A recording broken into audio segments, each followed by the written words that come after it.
नमस्कार, मैं रिया सालवी। आज मैं आपको बताऊंगी, आज हम पौधों की नर्सरी तैयार करेंगे जिनमें हम तरकारी, तुरई, टमाटर, मिर्ची इनके पौधे लगाएंगे। यहाँ पे हम बीज बोएंगे, फिर उनको दूसरी जगह लगा देंगे। आधुनिक युग के बच्चों को computer, mobile, TV, mobile apps, games, technology व सोशल मीडिया के साथ साथ खेती व प्रकृति का अनुभव होना भी आवश्यक है। लॉकडाउन के चलते मेरे परिवार के बच्चों ने प्रैक्टिकल करते हुए खेती को समझा है।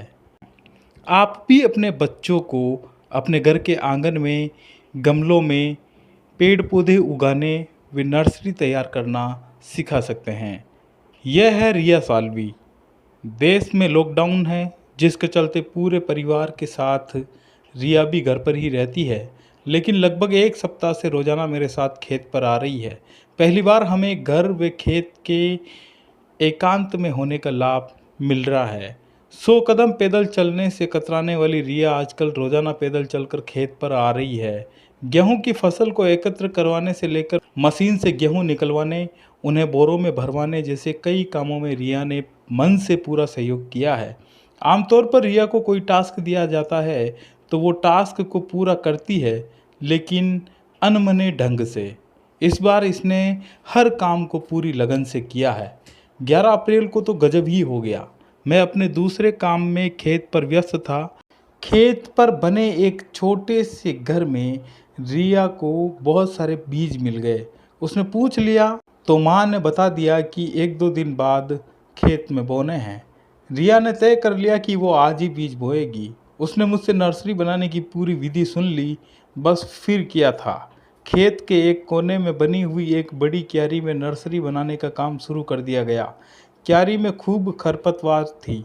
प्याज, लहसुन, बैंगन, मिर्च व टमाटर के कुछ छोटे पौधे थे। बहुत सारी घास थी। सबको हटाने का ठेका रिया ने ले लिया। हम सबको भी उसने क्यारी में काम पर लगा दिया। सबसे पहले सभी ने खुरपी, कुदाली, दराती से खरपतवार को उखाड़ फेंका। ध्रुव ने भी इस काम में दिलचस्पी दिखाई। मेहनत वाले काम से हमेशा मुंह मोड़ने वाले ध्रुव ने नर्सरी तैयार करने में खूब काम किया और गजब की ऊर्जा उसमें देखने को मिली।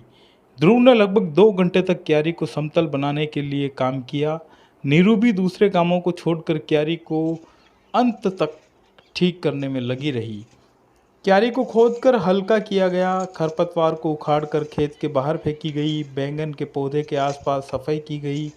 मुझे क्यारी को समतल करने का टास्क दिया गया। करीब 30 मिनट की मेहनत से क्यारी समतल कर दी। उसके बाद रिया व ध्रुव ने खेत के बाहर पड़ा देसी खाद लाकर क्यारी में फैला दिया। इन दोनों को पहली बार ज्ञात हुआ कि देसी खाद पौधों के लिए आहार का काम करता है। बीज कैसे बोया जाता है और कैसे उगता है, रिया व ध्रुव ने पूरा समझ लिया है। बहरहाल क्यारी बनकर अपने में बीज उगाने के लिए तैयार है। अब शीघ्र ही इसमें बीज बो दिए जाएंगे। जब वे पौधे के रूप में उग जाएंगे, तब उन्हें यहाँ से उखाड़ कर खेत के अलग अलग हिस्सों में बो दिया जाएगा। आप इस तरह से अपने खेत में क्यारी बनाकर नर्सरी तैयार कर सकते हैं। रिया व ध्रुव ने कैसे बोए बीज, कैसे तैयार की नर्सरी, देखिए अगले वीडियो में। यह हमारी नर्सरी तैयार हो गई है और हम कल इसमें बीज बोएंगे। ए भाई, सब्सक्राइब करो डेली राजस्थान चैनल को। आप सभी डेली राजस्थान चैनल को सब्सक्राइब करो।